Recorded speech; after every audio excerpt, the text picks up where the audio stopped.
All right, it's your buddy Bob. We're on another rock and roll travelogue, and we're off to the West Coast now to seek out those great pop and rock acts of the 1950s to 1990s. Now, we're going to be starting in Seattle, and we're going to drive all the way down the coast to Orange County, south of Los Angeles. So get that seatbelt fastened, and let's go.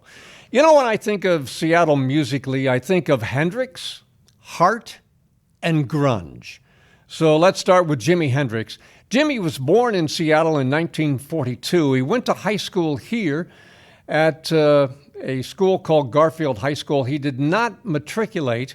This is his picture in the high school yearbook as a sophomore, and he is the fourth down on the left. By the way, Garfield High School is named after President James Garfield from Ohio.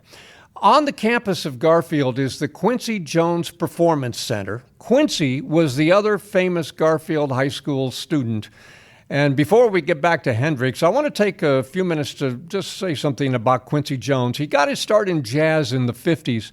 In the 60s, he helped to discover and produce Leslie Gore, the teenager who had the iconic "It's My Party, I'll Cry If I Want To." She had Judy's Turn to Cry.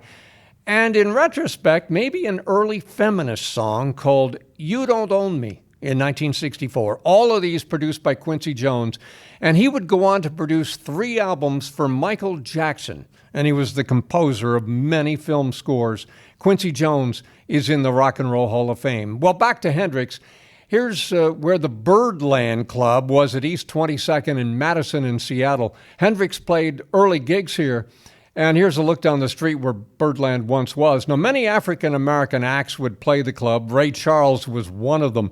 He had a big hit called "What I Say." And in that song, he sings, "See the girl with a red dress on. She can do the Birdland all night long." Well, here's Hendrix Park near Garfield High School at 2400 South Massachusetts. My time spent here yielded a couple of friendly conversations among the people walking their dogs and walking through the park, enjoying the outdoors on, quite frankly, a winter day that was absolutely beautiful. Around the corner from the park at 2501 South Jackson is a Hendrix mural on the side of the Two Big Blondes consignment store. It's for plus-size women. The store's been there since 1997.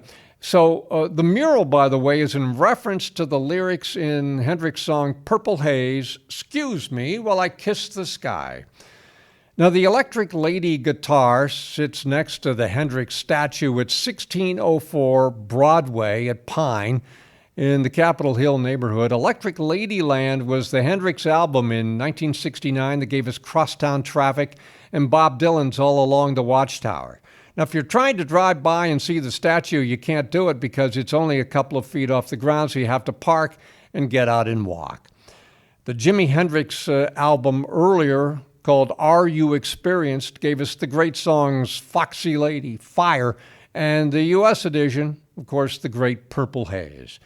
Hendrix played at the Monterey Pop Festival in Monterey, California in the Summer of Love, 1967, and 2 years later, he was a headliner at Woodstock in August of 1969. He died at age 27 in 1970, drugs.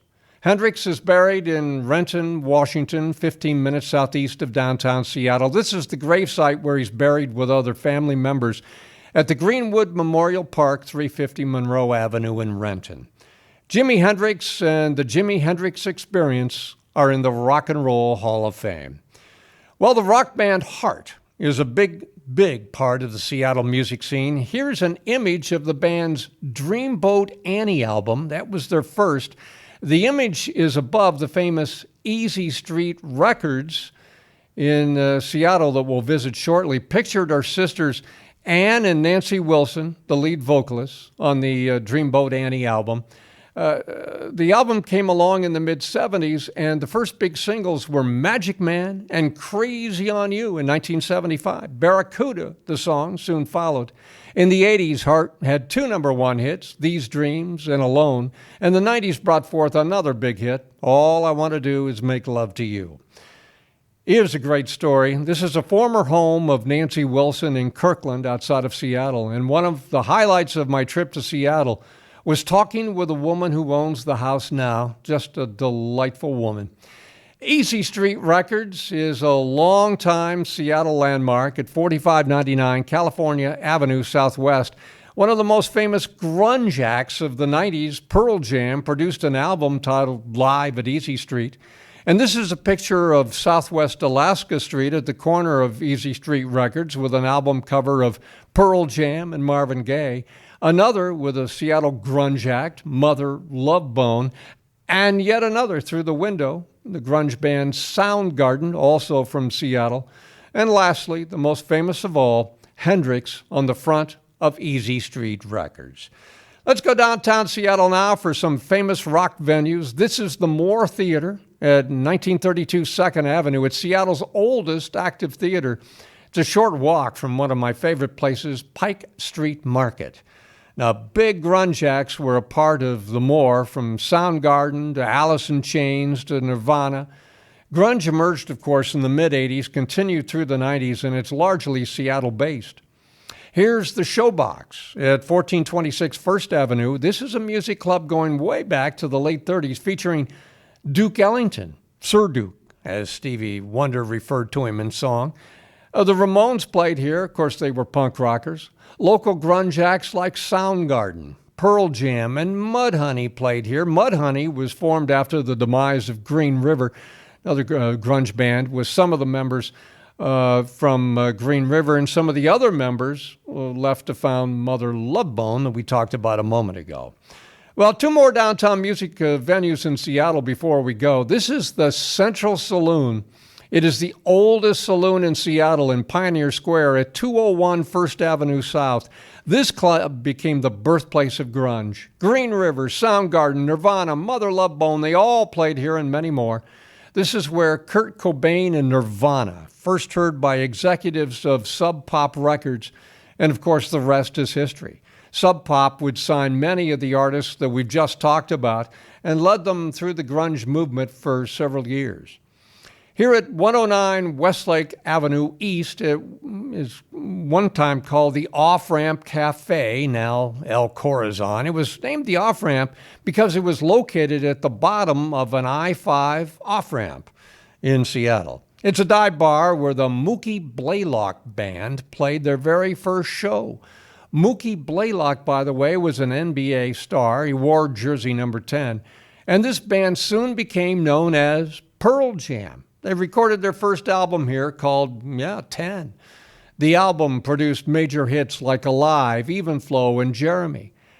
You know, grunge songs would deal with dark topics like depression, suicide. Pearl Jam songs, no exception. Pearl Jam was led by Eddie Vedder, and he recruited members of Mother Love Bone and Green River that we talked about moments ago. Pearl Jam, by the way, is in the Rock and Roll Hall of Fame, and they were inducted by David Letterman. Well, before we go, a quick recap of all the artists we talked about today who are in the Rock and Roll Hall of Fame. Jimi Hendrix and Quincy Jones, both from the same high school, amazingly. Heart, Pearl Jam, and Kurt Cobain and Nirvana. Now, next time, we'll still be in Seattle, and we're going to start off by visiting Kurt Cobain's house. Next time on Rock and Roll Travelogue. Until then, this is your buddy Bob saying good heart and stout luck.